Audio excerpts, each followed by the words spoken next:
No one can become a true believer unless he loves and likes and chooses the same thing for others what he loves for himself.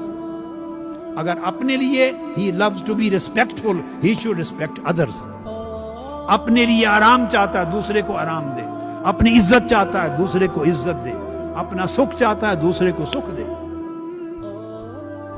تو بندہ اپنا بڑا ہونا، میں ہوں، میں عالم ہوں، میں اسکالر ہوں. اب فار دا اسکالرز اینڈ منہاجیئنز، میں ڈائریکٹر ہوں،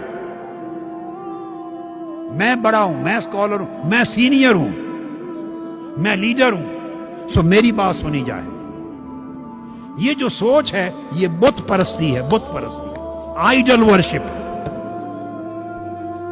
آئیڈل ورشپ. آقا علیہ السلام کی طبیعت تعلیم دیتی ہے who are you؟